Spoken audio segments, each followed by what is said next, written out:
liberales, vuelvo a aclarar. Ahora sí, nuestra clase del día de hoy, para los que no estuvieron anterior, se llama, ya enlazando, es las revoluciones liberales. Entonces, las revoluciones liberales propiamente, lo vamos a ver el día de hoy, vamos a ver tres fechas importantes: 1820, 1830 y 1848. ¿No? Las revoluciones liberales muy, muy común sería 1820, 1830 y 1848. ¿Ya? De ahí va a haber algunas preguntas.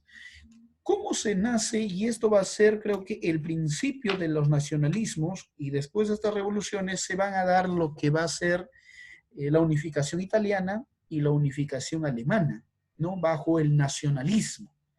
Cuando hablamos nosotros de las revoluciones liberales, estas revoluciones van a ser la continuidad de ese modelo que ya había nacido en la Revolución Francesa. En la Revolución Francesa se le da mucho auge a la libertad y a que el pueblo tenga algunos derechos.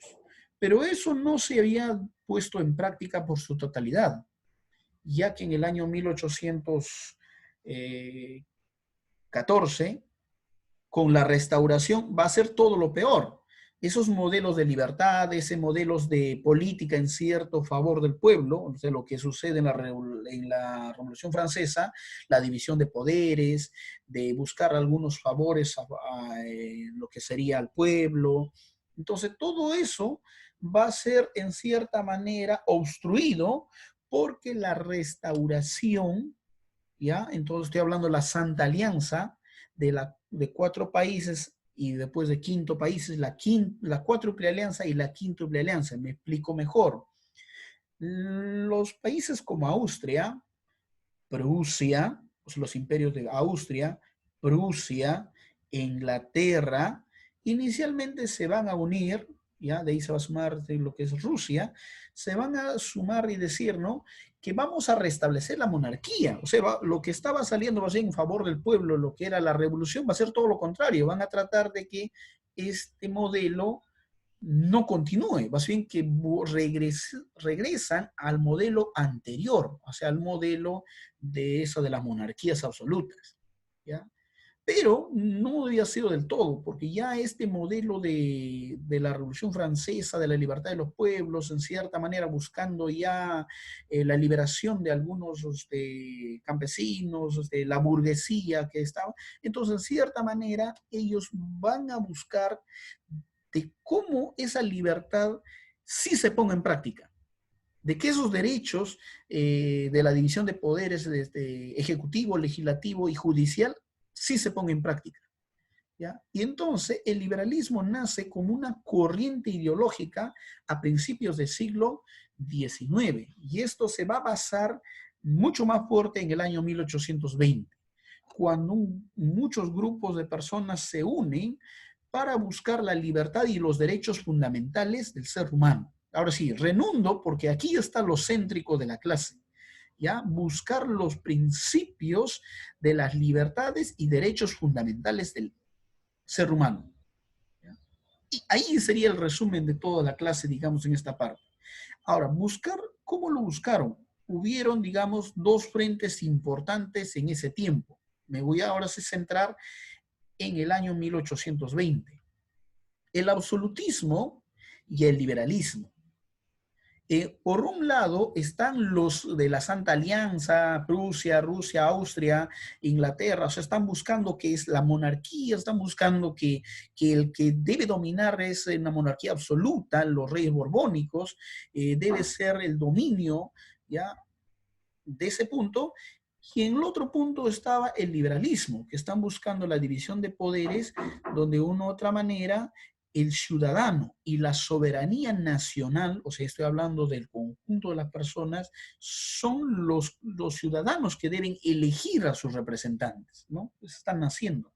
Entonces eso había nacido ya mucho más antes, antes incluso de la Revolución Francesa, antes de la independencia de los Estados americanos, ya con la famosa Ilustración, ¿no? Rousseau, Montesquieu, que habían dado ciertas influencias de su pensamiento filosófico, de esa división de poderes, de ese independentista del absolutismo, y pues no ser súbdito como lo venían siendo oprimidos por ese absolutismo del poder.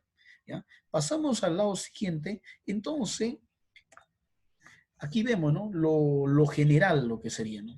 El antiguo régimen de monarquía, de poder absoluto, de origen divino, soberanía del rey, de lo que una clase muy marcada, ¿no? De los privilegiados y de los no privilegiados. Yo creo que va por un lado. Y por otro lado iba, pues, ¿no? La parte agraria. A ver, esperamos un momento, hacemos un paréntesis, por favor. Algo ha pasado aquí.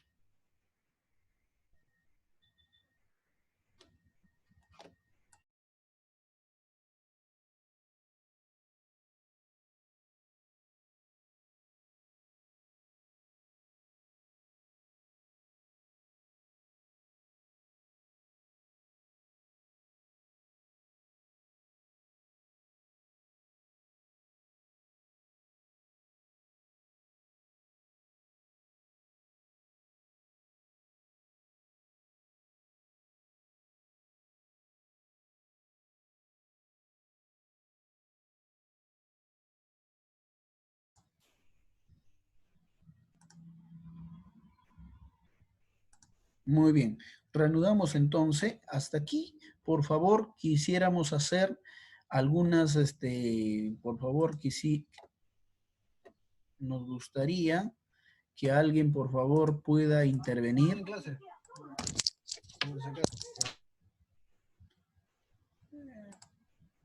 Nos gustaría, por favor, que alguien pueda intervenir, pueden levantar su...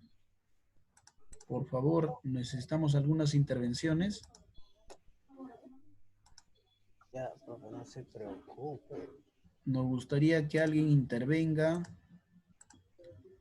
Su audio lo pueden reactivar para ver qué tanto estamos avanzando. Me gustaría, por favor, no sé si alguien puede intervenir, no sé si, como dicen otros, me escuchan, me oyen. Sí, A ver, profesor, sí lo escucho. sí, muy bien. A ver, ¿alguna pregunta hasta aquí, por favor? No, profesor, está claro. No. Profesor, una pregunta. Te escucho. ¿Por qué Austria, Prusia e Inglaterra querían restablecer la monarquía? ¿En qué los beneficiaba a ellos? Ah, ya, muy bien. El primer beneficio que ellos habían era, va a sonar un poco tal vez no tan creíble, lo primero era que el dominio, o sea, el antecedente tendríamos de Rey, el dominio lo está teniendo los franceses, ¿no? Estoy hablando todavía del año 1812, 1813, 1814. Entonces, el dominio lo tienen todavía los franceses bajo el gobierno de Napoleón. Entonces, eso en cierta manera había debilitado, ya que recuerda que Napoleón había hecho un bloqueo continental, y el bloqueo principal lo que le hace es a Inglaterra, ¿no? Partimos de ahí. Entonces, cuando ya se da la restauración del año 1814, lo que hace es que este grupo se une, Austria, Prusia, Rusia, Inglaterra, se unen, ¿para qué? Se reúnen para restablecer el mapa y restablecer las monarquías, ya que Napoleón y obviamente la Revolución Francesa había hecho de que el pensamiento de libertad, del pensamiento diferente a la monarquía, se empieza a regar por todos los imperios de eso entonces. Entonces eso no le conviene a los que mantienen el reino absoluto, o sea, la monarquía absoluta, no les conviene. Porque en cierta manera ahora el pueblo está buscando sus derechos también, ya que la Revolución Francesa había dado los derechos del pueblo, busca los derechos del pueblo, entonces no le convenía de esa manera. Entonces, más que ellos buscar un beneficio propio en cierta manera general, lo que primero están buscando es que se levante un nuevo Napoleón, un nuevo revolucionario. Y lo segundo era, entre nosotros también, alguien puede tener mayor dominio. Entonces ellos tratan de equilibrar los poderes, tratan de repartirse, digamos, territorios que habían sido conquistados por Napoleón, de tal manera que ninguno sea superior al otro. ¿No? Aunque en cierta Ok. manera dice que Prusia fue bastante beneficiado, y eso lo vamos a ver más Ujú. adelante en la unificación alemana. ¿Alguna otra pregunta?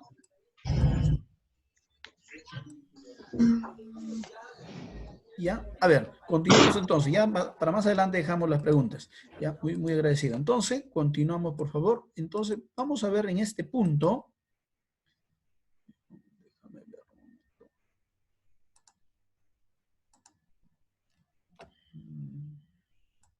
Ya está, muy bien. Entonces, el antiguo régimen que estaba plasmado de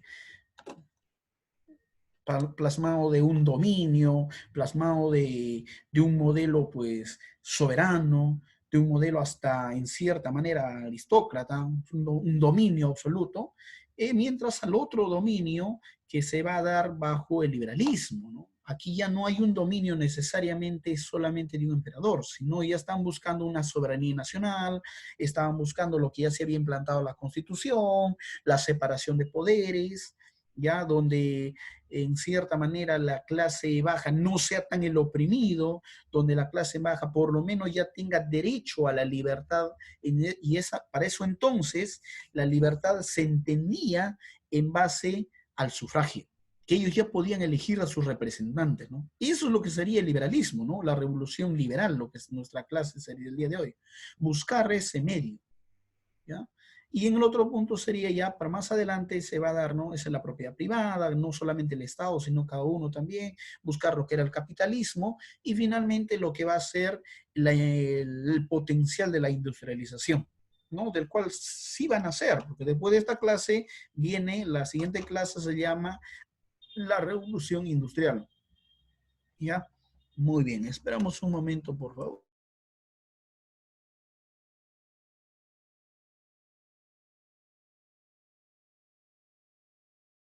Aquí, muy bien.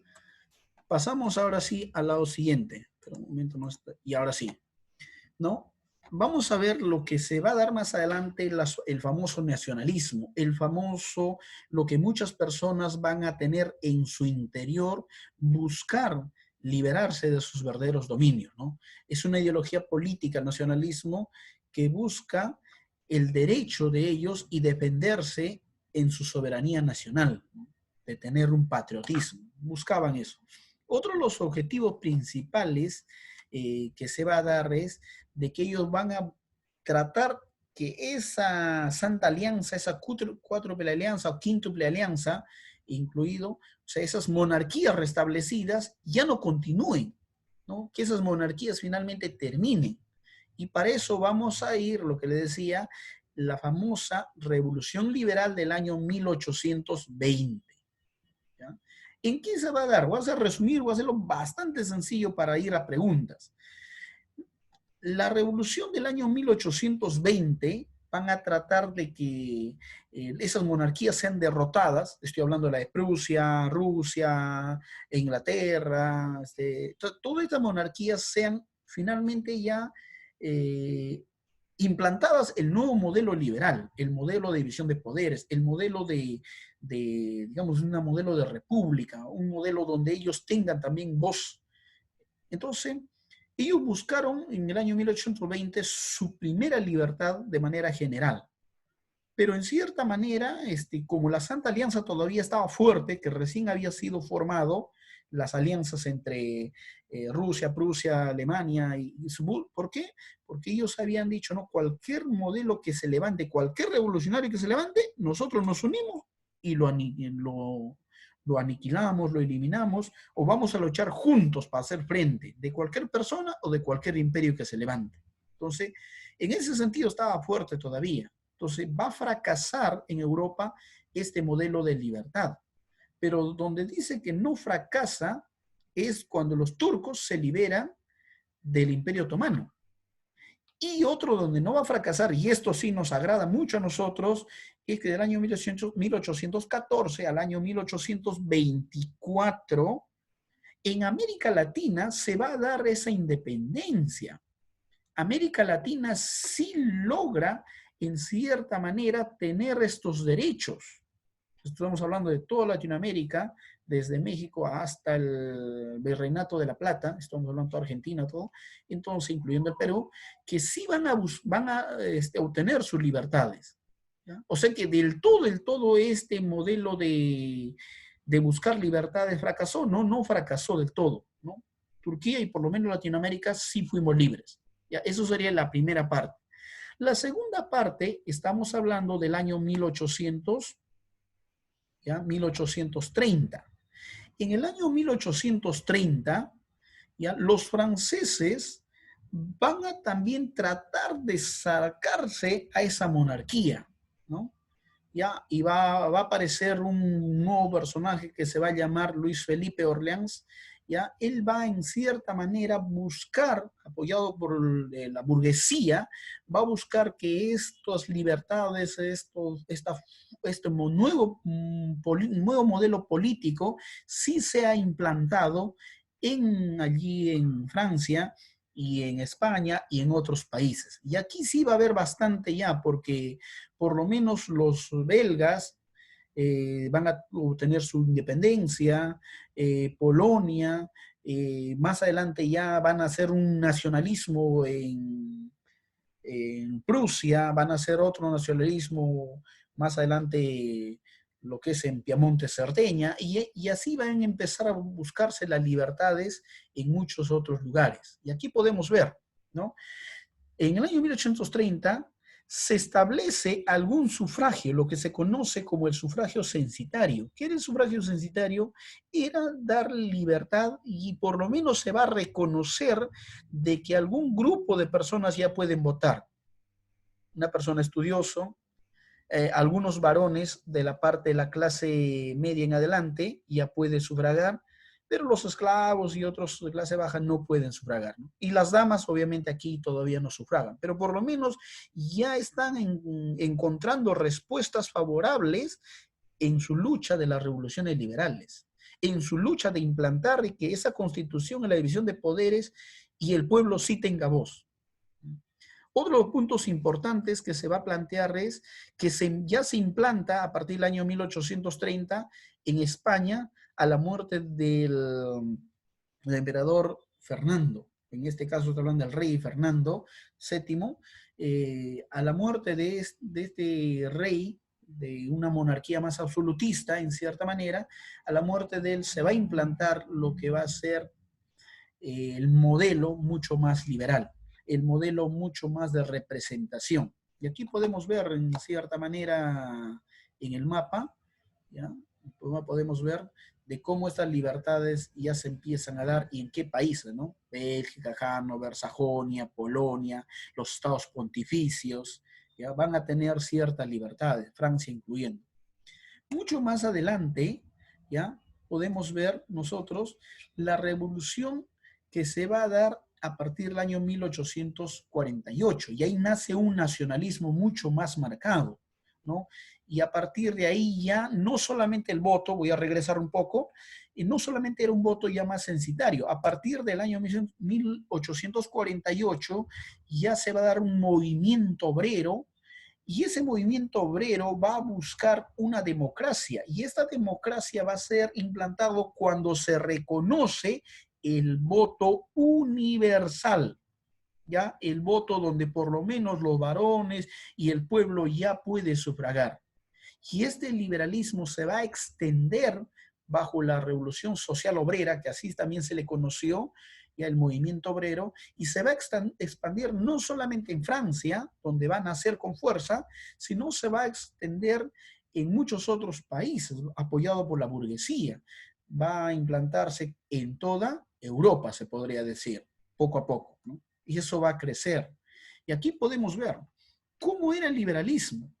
Ya, a diferencia del sufragio censitario, aquí ya se buscó un sufragio universal, se estableció la soberanía popular, la igualdad social y la libertad de los pueblos. Creo que ahí sería lo más fuerte, ya que para su tiempo el derecho fundamental era el derecho a la libertad. En nuestros días, el derecho fundamental es el derecho a la vida, ¿no? de acuerdo a sus tiempos estamos hablando.